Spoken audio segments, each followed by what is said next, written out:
ಎಲ್ರಿಗೂ ನಮಸ್ಕಾರ. ಇದು ತುಂಬಾ ಶಕ್ತಿಶಾಲಿ ಗುರುವಾರ. ಯಾಕಂದ್ರೆ ಇವತ್ತು ಶಕ್ತಿಶಾಲಿ ಯೋಗವಾದ ಸುಕರ್ಮ ಯೋಗ ಬಂದಿದೆ. ಹಾಗಾಗಿ ಇವತ್ತು ನಾವು ಶ್ರೀ ಗುರುರಾಯರ ಒಂದು ಶಕ್ತಿಶಾಲಿ ಮಂತ್ರವನ್ನು ಕೇಳುವ. ಇದು ತುಂಬಾ ಅಪರೂಪದ ಮಂತ್ರ. ಈ ಮಂತ್ರವನ್ನು ಭಕ್ತಿಯಿಂದ ಪೂರ್ತಿ 108 ಬಾರಿ ಕೇಳಿದ್ರೆ ಸೋಲುವ ಕೆಲಸದಲ್ಲೂ ಗೆಲುವು ದೊರೆಯುತ್ತದೆ. ನವಗ್ರಹ ದೋಷ ಪರಿಹಾರವಾಗುತ್ತದೆ. ಹಣ ಸಂಪಾದನೆಯ ದಾರಿಯಲ್ಲಿ ಬರುವ ಅಡೆತಡೆಗಳು ದೂರವಾಗುತ್ತವೆ. ಇಷ್ಟೇ ಅಲ್ಲದೆ ಹಣ ಸಂಪಾದನೆಯ ಹೊಸ ದಾರಿಗಳು ಕೂಡ ಕಾಣಿಸುತ್ತವೆ. ಸಂತಾನದ ಭವಿಷ್ಯ ಉಜ್ವಲವಾಗಿರುತ್ತದೆ. ಧರ್ಮದ ದಾರಿಯಲ್ಲಿ ನಡೆಯುವ ಸದ್ಬುದ್ಧಿ ದೊರೆಯುತ್ತದೆ. ಸುಖ ಮತ್ತು ಸಮೃದ್ಧಿ ದೊರೆಯುತ್ತದೆ ಮತ್ತು ಆಧ್ಯಾತ್ಮಿಕ ಜ್ಞಾನವು ವೃದ್ಧಿಯಾಗುತ್ತದೆ. ನಿನ್ನೆ ನಾನು ಕೇಳಿದ ಪ್ರಶ್ನೆ, ಬುಧದೇವರಿಗೆ ಯಾವ ಬಣ್ಣದ ಮಾಲೆಯನ್ನು ಹಾಕಬೇಕು ಎಂದು. ಈ ಪ್ರಶ್ನೆಗೆ ಸರಿಯುತ್ತರ ಸಿ ಹಳದಿ. ಸರಿಯುತ್ತರ ಕೊಟ್ಟವರಲ್ಲಿ ಒಬ್ಬರ ಹೆಸರು ಶ್ರೀನಿವಾಸ್ ಶೆಟ್ಟರ್ ಶೆಟ್ಟಿ. ಶ್ರೀನಿವಾಸ್ ಅವರೇ, ಭಕ್ತಿ ಮಾಡುವುದನ್ನು ಮುಂದುವರಿಸಿ ಅಂತ ಹೇಳ್ತಾ ಇವತ್ತಿನ ಪ್ರಶ್ನೆಯನ್ನು ನೋಡುವ. ಶ್ರೀಮನ್ನುವುದು ಯಾವ ದೇವರ ಬೀಜ ಮಂತ್ರ? ಎ. ಶಾರದೆ ತಾಯಿಯ ಬೀಜ ಮಂತ್ರ. ಬಿ. ಶ್ರೀ ಲಕ್ಷ್ಮೀ ತಾಯಿಯ ಬೀಜ ಮಂತ್ರ. ಸಿ. ಶ್ರೀ ದುರ್ಗೆ ತಾಯಿಯ ಬೀಜ ಮಂತ್ರ. ಡಿ. ಶ್ರೀ ಶಿವದೇವರ ಬೀಜ ಮಂತ್ರ. ಈ ಪ್ರಶ್ನೆಗೆ ಸರಿಯುತ್ತರ ಕೊಟ್ಟವರಲ್ಲಿ ಒಬ್ಬರ ಹೆಸರನ್ನು ನಾಳಿನ ವಿಡಿಯೋದಲ್ಲಿ ಹೇಳ್ತೇನೆ. ಬನ್ನಿ ಈಗ ಈ ಶಕ್ತಿಶಾಲಿ ಗುರುರಾಯರ ಮಂತ್ರವನ್ನು 108 ಬಾರಿ ಭಕ್ತಿಯಿಂದ ಕೇಳುವ. ಅದಕ್ಕಿಂತ ಮುಂಚೆ ಓಂ ಶ್ರೀ ಗುರು ರಾಘವೇಂದ್ರಾಯ ನಮಃ ಎಂದು ಕಮೆಂಟ್ ಮಾಡಿ. ಚಾನಲಿಗೆ ಹೊಸಬ್ರಾಗಿದ್ರೆ ಚಾನಲನ್ನು ಸಬ್ಸ್ಕ್ರೈಬ್ ಮಾಡಿ. ಹತ್ತಿರ ಇರುವ ಬೆಲ್ ಬಟನ್ ಪ್ರೆಸ್ ಮಾಡಿ. ಆಲ್ ಅನ್ನುವ ಆಪ್ಷನ್ ಅನ್ನು ಸೆಲೆಕ್ಟ್ ಮಾಡಿ. ಓಂ ಶ್ರೀಂ ಹ್ರೀಂ ರಾಘವೇಂದ್ರಾಯ ನಮಃ. ಓಂ ಶ್ರೀ ರಾಘವೇಂದ್ರಾಯ ನಮಃ. ಓಂ ಶ್ರೀಂ ಹ್ರೀಂ ರಾಘವೇಂದ್ರಾಯ ನಮಃ. ಓಂ ಶ್ರೀ ರಾಘವೇಂದ್ರಾಯ ನಮಃ. ಓಂ ಶ್ರೀಂ ಹ್ರೀಂ ರಾಘವೇಂದ್ರಾಯ ನಮಃ. ಓಂ ಶ್ರೀ ರಾಘವೇಂದ್ರಾಯ ನಮಃ. ಓಂ ಶ್ರೀಂ ಹ್ರೀಂ ರಾಘವೇಂದ್ರಾಯ ನಮಃ. ಓಂ ಶ್ರೀ ರಾಘವೇಂದ್ರಾಯ ನಮಃ. ಓಂ ಶ್ರೀಂ ಹ್ರೀಂ ರಾಘವೇಂದ್ರಾಯ ನಮಃ. ಓಂ ಶ್ರೀ ರಾಘವೇಂದ್ರಾಯ ನಮಃ. ಓಂ ಶ್ರೀಂ ಹ್ರೀಂ ರಾಘವೇಂದ್ರಾಯ ನಮಃ. ಓಂ ಶ್ರೀ ರಾಘವೇಂದ್ರಾಯ ನಮಃ. ಓಂ ಶ್ರೀಂ ಹ್ರೀಂ ರಾಘವೇಂದ್ರಾಯ ನಮಃ. ಓಂ ಶ್ರೀ ರಾಘವೇಂದ್ರಾಯ ನಮಃ. ಓಂ ಶ್ರೀಂ ಹ್ರೀಂ ರಾಘವೇಂದ್ರಾಯ ನಮಃ. ಓಂ ಶ್ರೀ ರಾಘವೇಂದ್ರಾಯ ನಮಃ. ಓಂ ಶ್ರೀಂ ಹ್ರೀಂ ರಾಘವೇಂದ್ರಾಯ ನಮಃ. ಓಂ ಶ್ರೀ ರಾಘವೇಂದ್ರಾಯ ನಮಃ. ಓಂ ಶ್ರೀಂ ಹ್ರೀಂ ರಾಘವೇಂದ್ರಾಯ ನಮಃ. ಓಂ ಶ್ರೀ ರಾಘವೇಂದ್ರಾಯ ನಮಃ. ಓಂ ಶ್ರೀಂ ಹ್ರೀಂ ರಾಘವೇಂದ್ರಾಯ ನಮಃ. ಓಂ ಶ್ರೀ ರಾಘವೇಂದ್ರಾಯ ನಮಃ. ಓಂ ಶ್ರೀಂ ಹ್ರೀಂ ರಾಘವೇಂದ್ರಾಯ ನಮಃ. ಓಂ ಶ್ರೀ ರಾಘವೇಂದ್ರಾಯ ನಮಃ.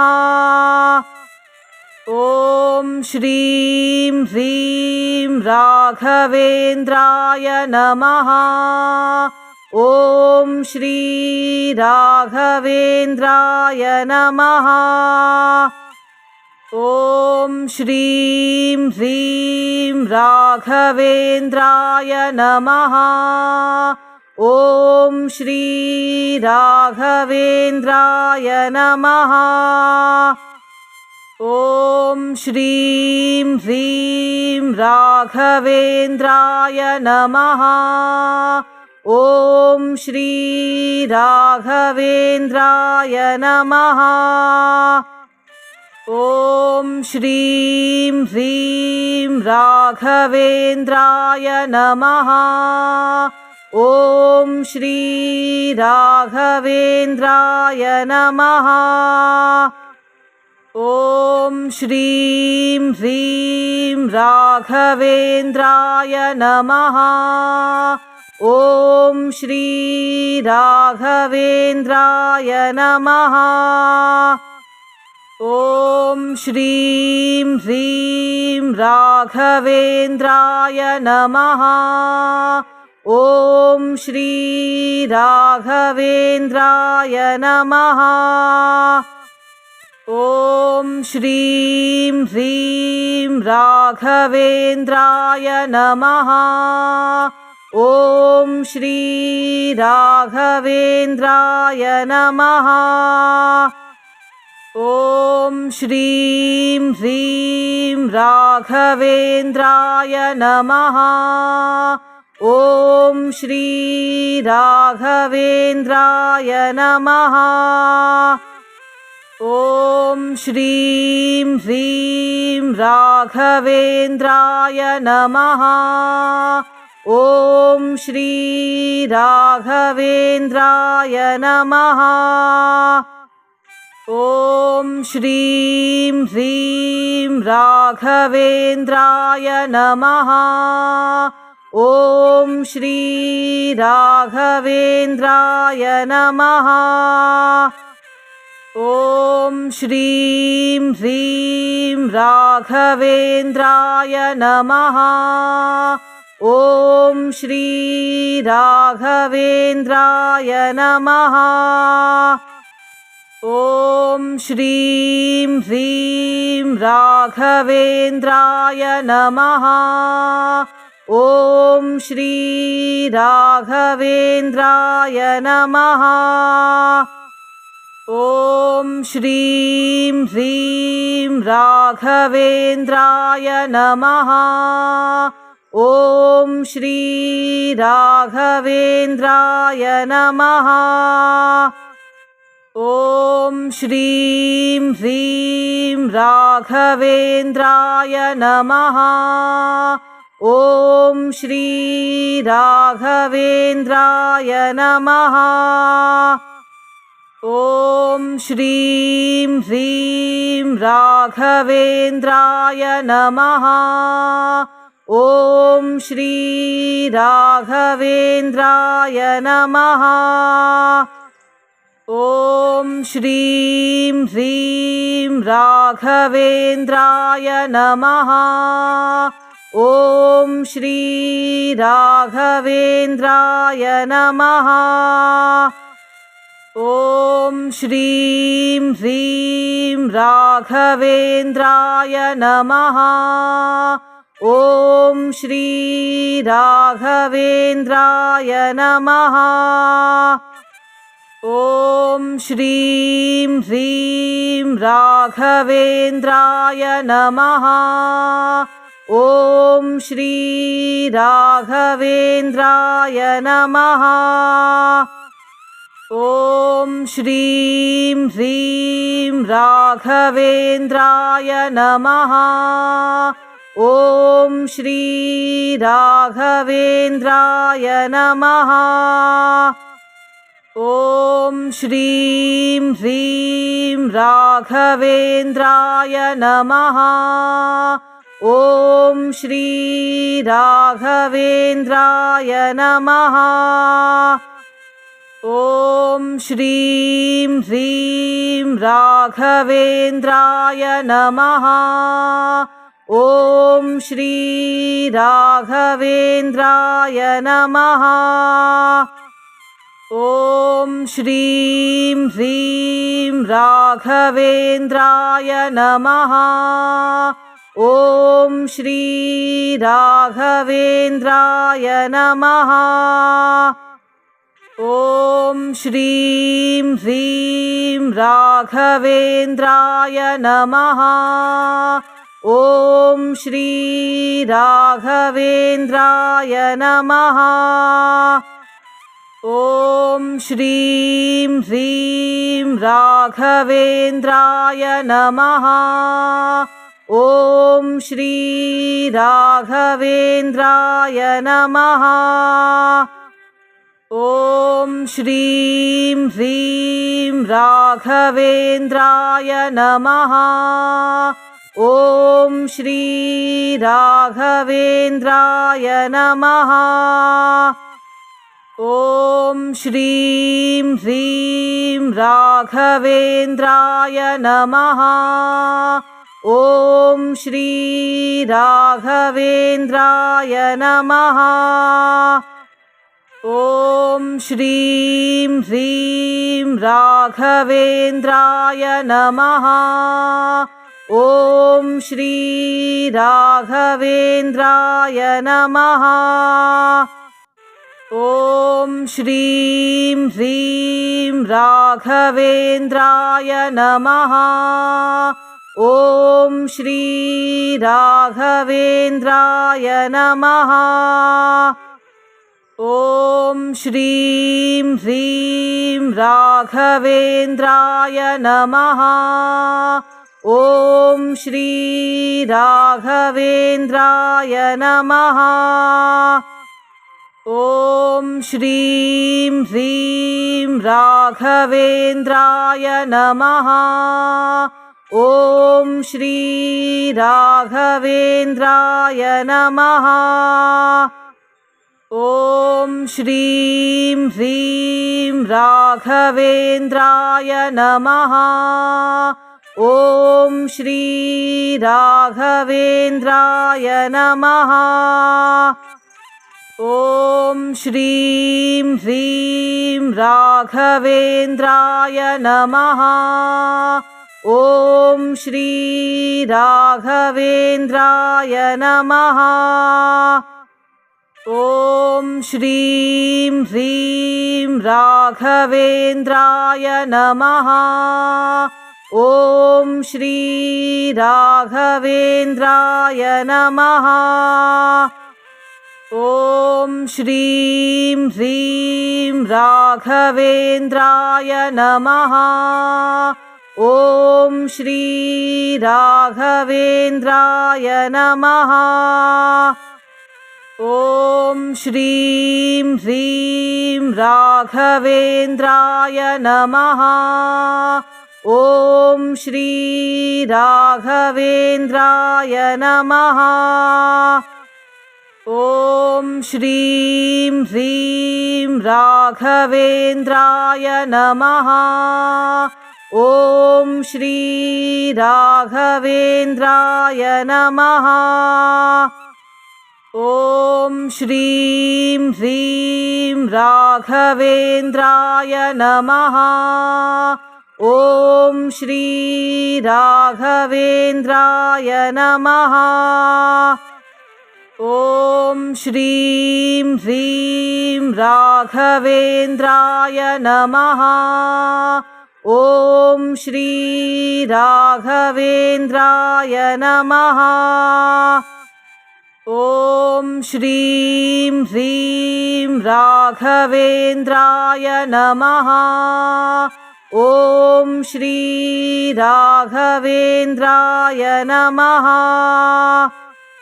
ॐ श्रीं ह्रीं राघवेन्द्राय नमः। ॐ श्री राघवेन्द्राय नमः। ॐ श्रीं ह्रीं राघवेन्द्राय नमः।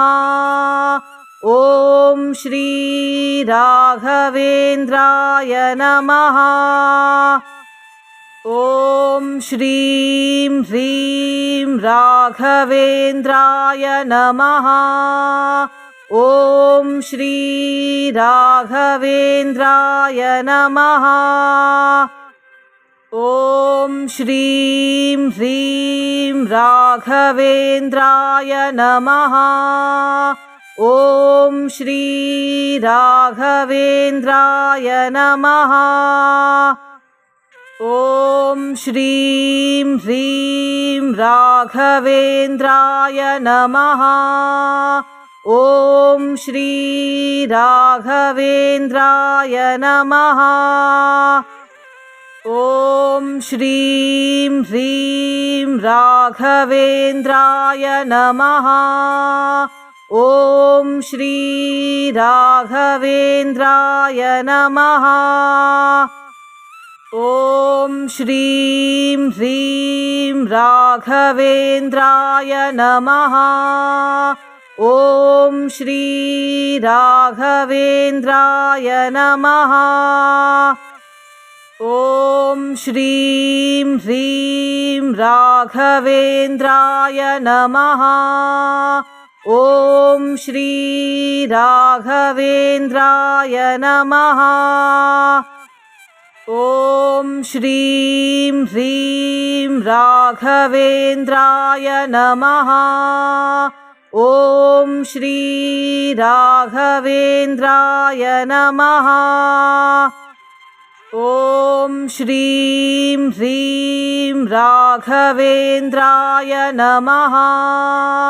ॐ श्री राघवेन्द्राय नमः। ॐ श्रीं ह्रीं राघवेन्द्राय नमः। ॐ श्री राघवेन्द्राय नमः। ॐ श्रीं ह्रीं राघवेन्द्राय नमः। ॐ श्री राघवेन्द्राय नमः। ॐ श्रीं ह्रीं राघवेन्द्राय नमः। ॐ श्री राघवेन्द्राय नमः। ॐ श्रीं ह्रीं राघवेन्द्राय नमः। ॐ श्री राघवेन्द्राय नमः। ॐ श्रीं ह्रीं राघवेन्द्राय नमः। ॐ श्री राघवेन्द्राय नमः। ॐ श्रीं ह्रीं राघवेन्द्राय नमः। ॐ श्री राघवेन्द्राय नमः। ॐ श्रीं ह्रीं राघवेन्द्राय नमः। ॐ श्री राघवेन्द्राय नमः। ॐ श्रीं ह्रीं राघवेन्द्राय नमः। ॐ श्री राघवेन्द्राय नमः। ॐ श्रीं ह्रीं राघवेन्द्राय नमः। ॐ श्री राघवेन्द्राय नमः। ॐ श्रीं ह्रीं राघवेन्द्राय नमः। ॐ श्री राघवेन्द्राय नमः। ॐ श्रीं ह्रीं राघवेन्द्राय नमः। ॐ श्री राघवेन्द्राय नमः। ॐ श्रीं ह्रीं राघवेन्द्राय नमः। ॐ श्री राघवेन्द्राय नमः। ॐ श्रीं ह्रीं राघवेन्द्राय नमः। ॐ श्री राघवेन्द्राय नमः। ॐ श्रीं ह्रीं राघवेन्द्राय नमः। ॐ श्री राघवेन्द्राय नमः। ॐ श्रीं ह्रीं राघवेन्द्राय नमः। ॐ श्री राघवेन्द्राय नमः। ॐ श्रीं ह्रीं राघवेन्द्राय नमः। ॐ श्री राघवेन्द्राय नमः। ॐ श्रीं ह्रीं राघवेन्द्राय नमः। ॐ श्री राघवेन्द्राय नमः। ॐ श्रीं ह्रीं राघवेन्द्राय नमः।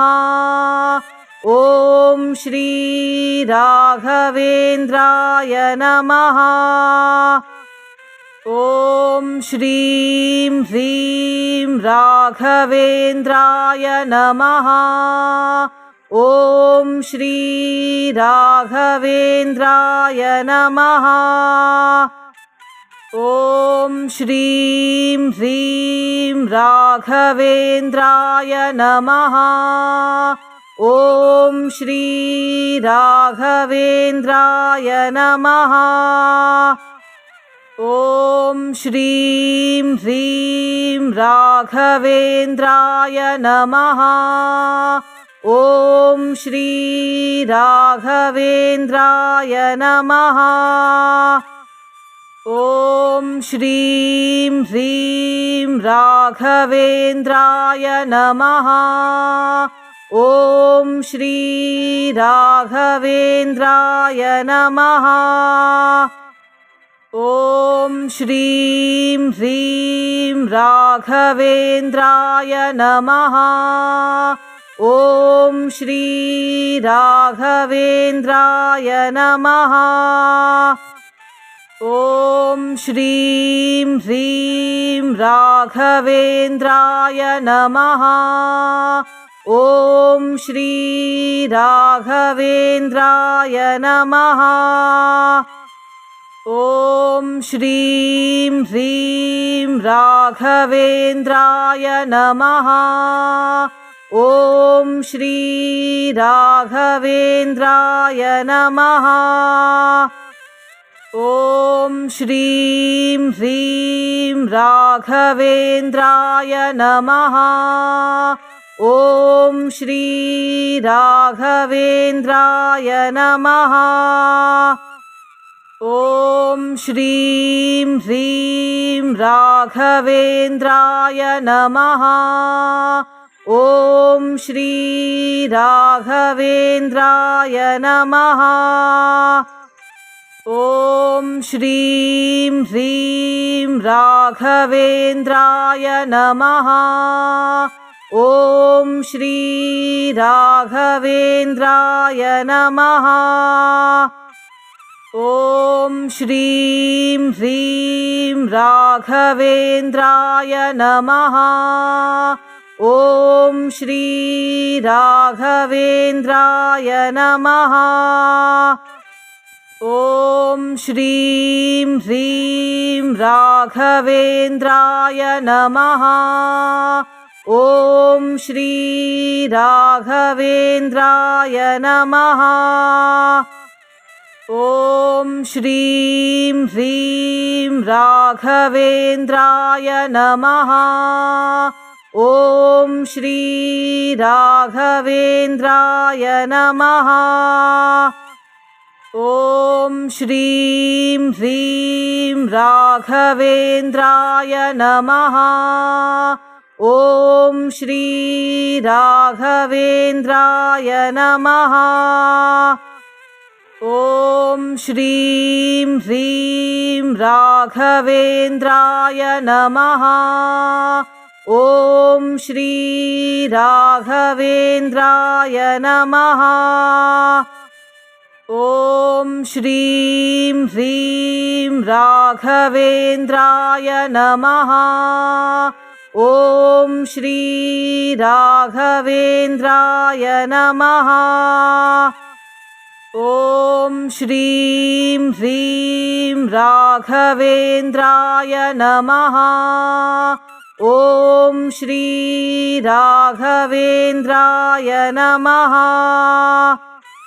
ॐ श्रीं ह्रीं राघवेन्द्राय नमः।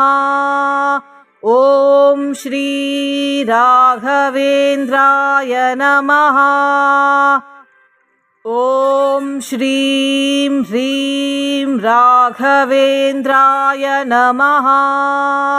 ॐ श्री राघवेन्द्राय नमः।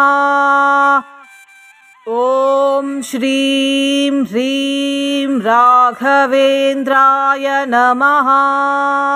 ॐ श्री राघवेन्द्राय नमः। ॐ श्रीं ह्रीं राघवेन्द्राय नमः। ॐ श्री राघवेन्द्राय नमः। ॐ श्रीं ह्रीं राघवेन्द्राय नमः। ॐ श्री राघवेन्द्राय नमः। ॐ श्रीं ह्रीं राघवेन्द्राय नमः। ॐ श्री राघवेन्द्राय नमः। ॐ श्रीं ह्रीं राघवेन्द्राय नमः। ॐ श्री राघवेन्द्राय नमः। ॐ श्रीं ह्रीं राघवेन्द्राय नमः। ॐ श्री राघवेन्द्राय नमः।